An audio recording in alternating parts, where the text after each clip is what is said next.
Oh, there's one coming out, yeah. Popping out. There's another one on the back side of that rock coming too. You probably can't see it. Oh yeah, it's just barely poking out. They're so pretty. Now what's the story with all these snails?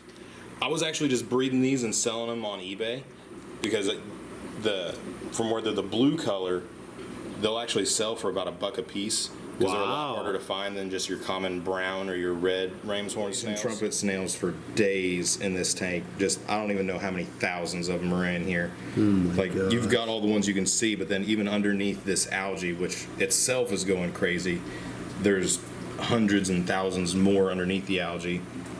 And then my Bristlenose Plecos are just going crazy in here too. Holy smokes, yeah, that's pretty much gone. Both of them. Started with 20 of these guys. Holy smokes. And these were the USA bred ones, right? Yes. Yeah, these were yours. Wow. Yeah, you have a ton up here. How many would you think are up here? I'm guessing 300 or 400 easy. Talk about this pond, because this is, honestly, this is probably one of my favorite things about your fish room. It's probably one of my favorite things about the fish room, too. It's either this one or that 10-gallon, because that 10-gallon was going crazy with cherry shrimp.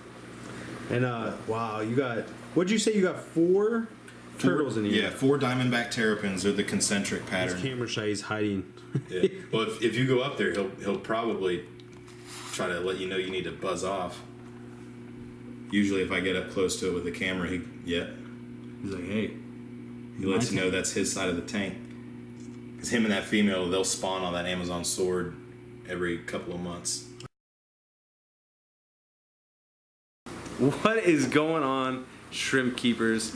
I made a quick pit stop over here at the Fish Nerd's house, aka Carlos. We got him in the background. He's feeding some stuff right now. We got Amanda here too, so we're gonna look at a couple tanks and kind of see what Carlos has going on. So I'm pretty excited for it. I've already looked a little bit. So there's some cool stuff to show. So stay tuned, and I'll show you guys around. Shiloh, don't eat the shrimp food. It is good though. When I drop a piece, the dogs eat it. Yeah. Do they? Amanda, you don't feed our dogs shrimp food, do you? Terrible. This is a 20 tall, and all I've got in here for right now are just these Mexican dwarf orange crayfish, the CPO crayfish. I've had them, I want to say a week and a half, something like that. But these guys are pretty sweet. I did this aquascape with all these rocks and stuff, and then Are these natural rocks from around here? yeah, well, they're actually from Arkansas, by my in-laws' house. So we went to this river while we were out there visiting them, and there was just all these rocks that were all these different colors and patterns and stuff like that. Trunk full. Were you of with rocks. your wife when you were doing it? Oh yeah, and she was making fun of me the whole time, and her sister's there too. Like we're all visiting her parents at the same time, and like my nieces catch on to what I'm doing, and so then they start going out and trying to find the coolest rocks they can find. So funny. my 5-year-old nieces were helping me collect rocks. Good, because there's some unique rock in here. Yeah, so we're making jokes. You know, you might be a fish nerd if you go on a family vacation and collect rocks. Or you could be like me and Amanda. You go on a family vacation. On your way there, you try to make as many stops as like pet stores or fish rooms or things like that. Yeah. That's a big old pond snail. Yeah, he's asking for a bruise in there because those guys will eat snails. Oh, will they really? Yeah. Nice. Now, how many did you say was in here? About 4? Yeah, I ordered 4 online. 2 of those died.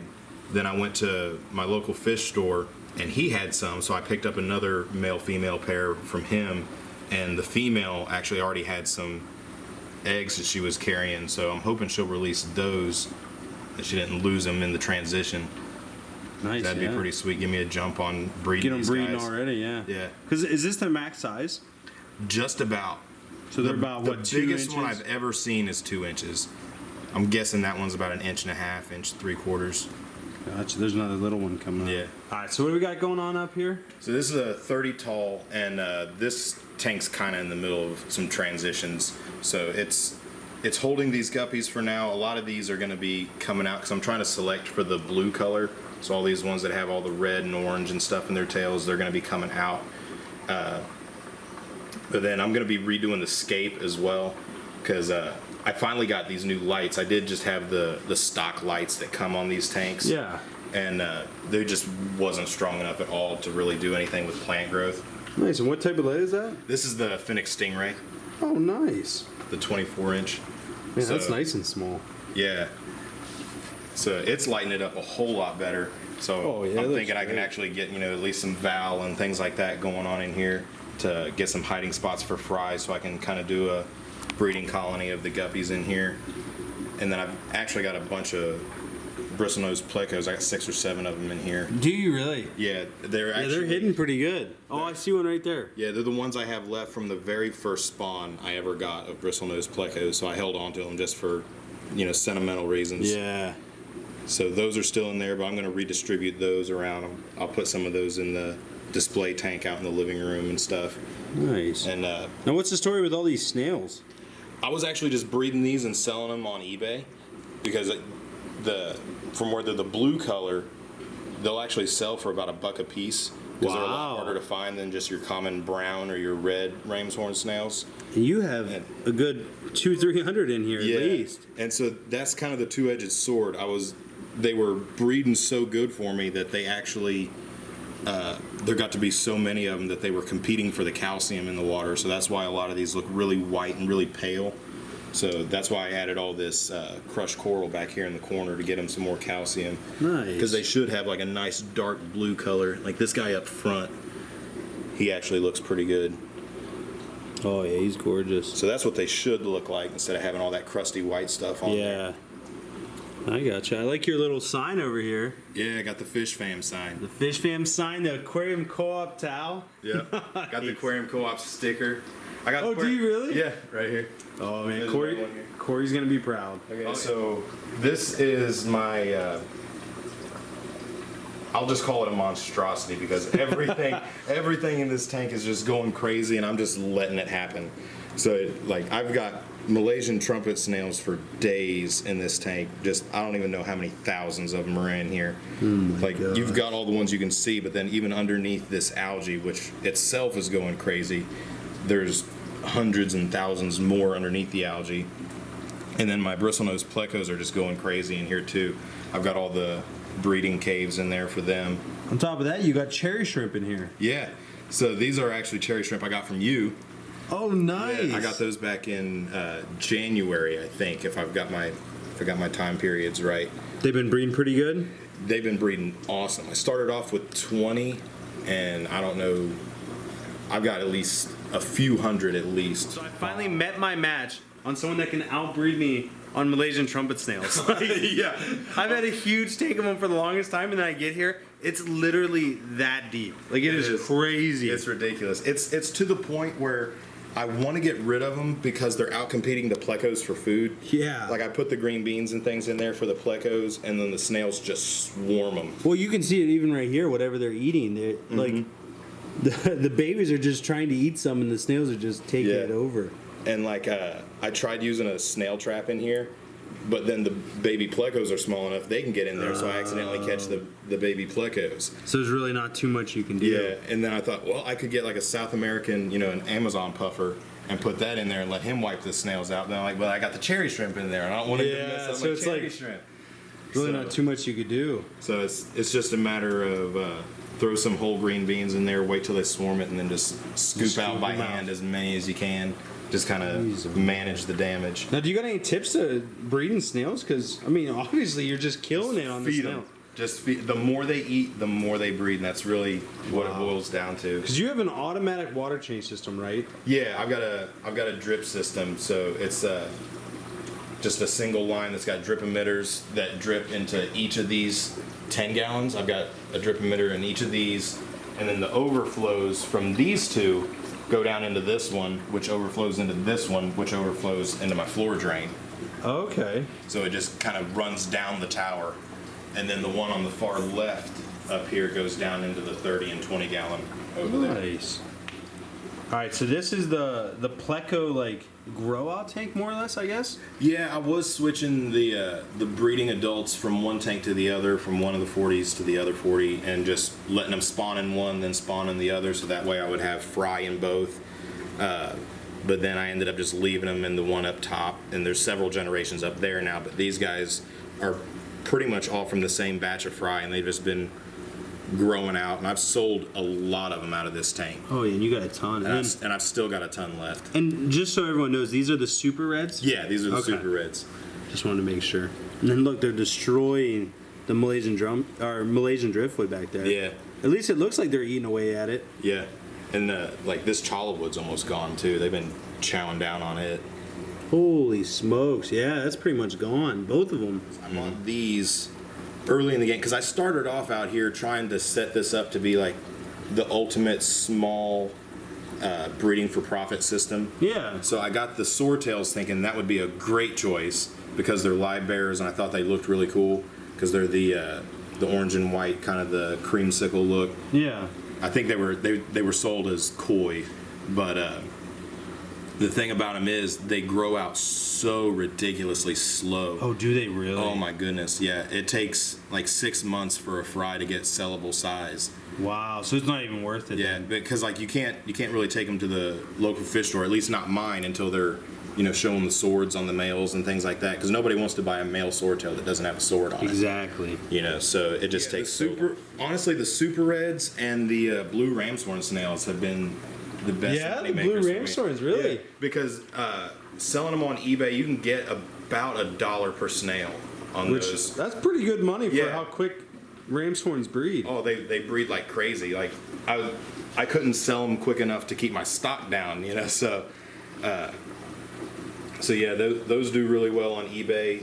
They might sit there for a few days before they sell. Yeah. But then the super red bristlenose, you put those on there, they'll sell in a day or two. Wow. So it's that quick. So Carlos, how long you got cherry shrimp from me? How long ago? I want to say it was January if I remember right. Gee, so it's been what, about Like 7-8 months. 7-8 months? Yeah. And you have just done a phenomenal job. Yeah, I started with 20 of these guys. Holy Yeah, smokes! they're And these were everywhere. the USA bred ones, right? Yes. Yeah, these were yours. Wow. Yeah, you have a ton up here. How many would They you think are up exploded. here? I'm guessing 300 or 400 easy.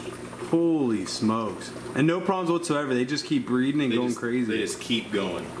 Now, do you sell these yet? Not yet. I've just been putting off getting in touch with my local fish store just because I've been busy. Yeah. But I do plan on trying to sell to him. Holy And smokes! I actually, if you know Dank Tanks on YouTube, Yeah. he's actually buying some of these off me. Oh, nice. Yeah. That's good to help the community out. You got your Indian almond leaf in there. So, like, Yep. what do you contribute to, like, your success with these? Like, is there anything you've been doing special? I think the auto water change has a lot to do with it because from where I'm putting enough water in this tank, since it drains down the tower of tanks, in order for it to be enough water change for the 40s below it, Yeah. there's actually 12 gallons of water a day going through this 10-gallon tank. Wow. So it's getting 100% water change. Yeah, like 120. So Jeez. totally new water every single day. So I can feed as much as I want.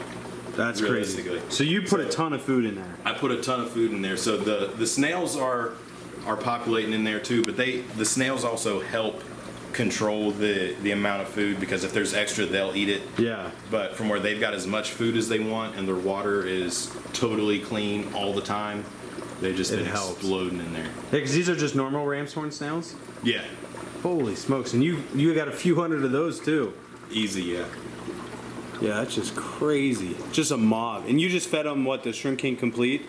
Yeah, I've fed them Shrimp King Complete, and I've fed a bunch of other stuff too. Actually, one of my favorite things to do is spirulina powder. And this is just human food grade. You can buy it on Amazon. Oh, no way. And it's just like such a fine powder, like it'll like dust up in the air. Wow. If you And shake you it. just feed them that. Yeah, I'll just get like a little spoonful of that and dip it in there, and it's so fine it dissolves in the water and turns the water green, but then it like settles on everything. So the babies are all getting food and yeah, everything like that. So it's perfect for like the little shrimplets. Yeah, Wow. How often do you feed these guys? Every day? every day. Yeah, Twice a day? Once a day? just once a day. I was feeding them twice a day when I first got them, but then they were just doing so good, and I just went to feeding them once a day. Nice. Well, Carlos, let's talk about this pond because this is probably one of my favorite things about your fish room. It's probably one of And my favorite things. Yeah? about the fish room too. It's Yeah. either this one or that 10-gallon because that 10-gallon was going crazy with Oh, cherry yeah. shrimp. And wow, you got what'd you say? You got four turtles in here. Yeah, 4 diamondback terrapins are the concentric pattern. And That's awesome. I actually got this tank for doing summer tubbing, and that's where all these platies came from. I started off with 5 of those platies, put them outside, and left them out there for the summer. And by the end of summer, I had like 300 fry Holy that I brought inside. smokes. And I put all those fry into a single 40-gallon tank. And just as they grew out, I sold a bunch of them, but these are what I have left.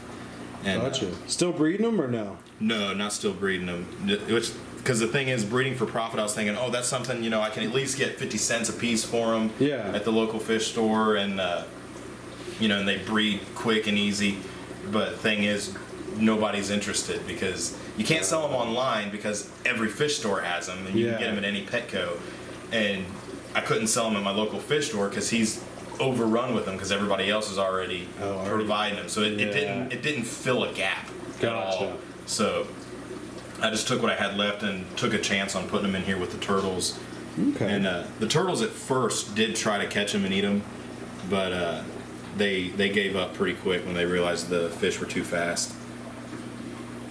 He's pretty curious on what's going on with the camera. Yeah, they will come check stuff out. He's definitely not camera shy. No.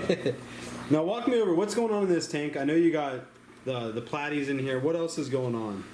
The platies, I throw my guppy culls in here, and I've got some swordtail culls in here, like some of the bent spines and things like that. And then just the handmade basking dock for the turtles. Yeah. So this is just, you know. So this is retirement village, I like to call it. Yeah, retirement village for all the guppy culls and the platies and stuff where they can live out their lives. That's awesome. I love this idea. Walk us through what you did with that. Well, I built the basking dock and got it mounted on here, and then realized, you know, there's a gap here, and I didn't really want to put the plywood down in the water. Yeah. Because I didn't know for sure if it was, you know, treated with any kind of chemicals or anything or not. So I just didn't want to risk it. So what I was just mulling it over just to kind of come up with options, and I thought, well, I could just build, you know, like a ring around it of PVC, and I've got this window screen. It's like the thick, heavy-duty bug stopper window screen. And so I just, well, I can just super glue that to the PVC and then bring it up onto here so they got something to climb up. And where this thick screen, their claws hook into it. And so I've got this running on a DIY trickle filter that's behind you over there. Oh, nice. So it just drains out of the pond and then goes down into the top of that trickle filter and runs all the way through. And then I've got the return filter. Yeah. Now, is this a King of DIY special? That is the King of DIY special. I hot rodded it a little bit from what he did. I think in his video, and I could be wrong, but I think in his video he just used those, you know, dollar store sponges. Down here from the top to the bottom. I've got those in the top drawer that's above water. Okay. So they can trickle all through that, but then in the drawer that's on the bottom underwater. Do you mind if I open this up? Go for it. Okay. Oh, nice. Yeah. Okay, I see what's going on now. But then in that bottom drawer, it's chock full of lava rock. Nice. That way you really don't even have to get in there ever. Right. Can I open this drawer up too? Yeah. So this is just a filter pad, right? Mm-hmm. And that's probably too small of a micron filter pad that I'm using there. Yeah, but with the size waste that these turtles put off, those have been clogging up quick on me. So have they? So you're constantly replacing. I'm gonna probably just go to polyfill. Okay. From there, you could even try a sponge in there, just probably a solid just sponge. Something I can wash off. Yeah, something you just pull out and wash because it would last. Just throw in the utility sink, squeeze it out real good. Yeah, really good. I started watching Dustins Fish Tanks, you know, for plant tips and stuff like that, and started playing with plants. And the more I played with plants, the more I watched Dustin, the more I watched fish YouTube in general, and I started seeing people have fish rooms. Oh man, fish room, you know, and like I started watching King of DIY and saw his drip system and stuff like that. I'm like, I want like a big discus tank, and I'm gonna have a drip system, and I'm gonna set it all up, and I would start dreaming all this stuff. Yeah. But it was all just dreams because I didn't have space to do it. Because like the rule is one tank in the house. Yeah. You know, but then like, and then unlimited tanks in the garage. As long as I keep this stuff out in the garage, I'm good. But at the time, it never occurred to me I could set up fish tanks in the garage. Yeah. You know, I would just have to heat the room out here in the wintertime, which I can do with the space heater. But then I started watching Corey's channel, and I'd had all these dreams of, you know, breeding discus for profit, and then even before I found out that discus were expensive and all that stuff, because everybody's seen King of DIY's video about how he made $20,000 in a month selling his discus. You know, that's what got me hot fired up for discus. But even before that, I used to think, you know, one day when I have a basement, I'll set up that 30 gallon in the basement. I'll breed swordtails and I'll sell them, you know, for $4 a piece, and it'll be awesome. Yeah. You know, and I'll be breeding fish for a profit. And I didn't even know that was actually a thing. You know. Yeah. And so then I saw Corey's Breeding Fish for Profit series when it came out. That's how I discovered him on Aquarium Co-op. And I started watching that. I'm like, that's exactly the idea I had. This guy says it's possible. So then I just started doing it. And it started, which is that 30 gallon and the 20 gallon. I'm like, I've already got these tanks. I'll just set them up and I'll just get some guppies and I'll get some ram's horn snails. Yeah. I'll get the blue ones that nobody's got, and so I can sell that. So I just started with the guppies and the ram's horn snails. And then it's just like the bug cost. I'm like, okay, I need to build a rack for more tanks, and then I need to get into breeding this for profit. No, I should definitely get into plecos too. Yeah. And it just kind of exploded from there. Jeez, and now here you are. So Carlos, this is the 55 gallon you've been telling us so much about. Yeah, this was the $65 tank. It's it was either 60 or 65 bucks. I don't remember which, but jeez. It came with the tank, the stand, the canister filter, an extra 20 gallon tank that the guy had been using for quarantine, the T5 on sword there on the left. I actually just hacked it back, but it fills up that whole side of the tank. Oh yeah, I'm sure that's multiple plants too. That thing's huge. There's one right next to it, that little small one that's kind of struggling. There's that one, but otherwise that's all one big plant. Holy smokes. Yeah. Does it shoot off a lot of babies? It'll send off runners about once a month. Wow. Now what other plants we got in here? It looks like some Anubias. Yeah, I've got a bunch of Anubias. I need to cut it back, so I want to do some more with the crypts. So I'm going to cut the Anubias back for making some more room for the crypts. And then I've got it's the Wentii Red is what those crypts are. Oh, all of them are the red? Yeah. And then that little bush right in front of the driftwood is crypt. I want to say it's either Lucens or Lutea. I always get the two confused. Okay. And then I've got the Crinum calamastratum over on the right, and the Crinum natans on the left. Okay, I see it now. So there's that one. That's the which one? The calamastratum, the wrinkly one. And then this one's the natans. Okay. And then in between those, I've just got some Rotala going up the back, and it's going crazy. He's got that whole mat of stuff up at the top. That's a bunch of Rotala that's overgrown and a bunch of pennywort that's overgrown up there, giving it a nice jungle canopy. I love the pennywort. Yeah, it's getting huge. It's really taken off. And on top of that, you got some pothos up there. Yeah. Yep. And that's been there a couple months. Nice. Now, do you ever battle with algae in this tank, or is it pretty... I have a few times. I haven't lately, just because my plant load's pretty high right now, and I've got all that Rotala and pennywort in there. But there's been a few times where I've had some blackbeard algae show up and some green spot every now and then. Yeah, that this angelfish is gorgeous. That is my favorite fish. Was that platinum scale or pearl scale? He's a PetSmart special. No way. I bought him when he was dime size at PetSmart when I first set up the 30 gallon at this house. When I first set up a tank here for the first time. Wow, he's camera shy. He's hiding. Yeah. Well, if you go up there, he'll probably try to let you know you need to buzz off. Usually, if I get up close to it with the camera, he's like, hey. He lets you know that's his side of the tank. Because him and that female, they'll spawn on that Amazon sword every couple of months. Oh, nice. Yeah. This is an awesome tank. If there's one fish I've got that I would cry if it died, it's him. It's him? It's him. So he's your buddy. He's my buddy. Was that did you buy that fish originally for this tank? I bought it for the 30 gallon before I even had this tank. Oh, wow. Yeah. So he's been with you a long time. Yeah, he was one of the reasons I was like, well, I may as well get the bigger tank since I was wanting to get lights for plants. I was like, well, I may as well get a bigger tank while I'm at it. Because nice. he was getting to be kind of a bruiser in a 30 gallon. Oh, yeah, he's a big boy. Mm-hmm. Now, how old is he? I want to say he's. I ask everyone this question. So, Carlos, Yes. if you could give everyone a piece of information, whatever it would be, a piece of advice, whether it's fish related, life related, what would that piece of advice be?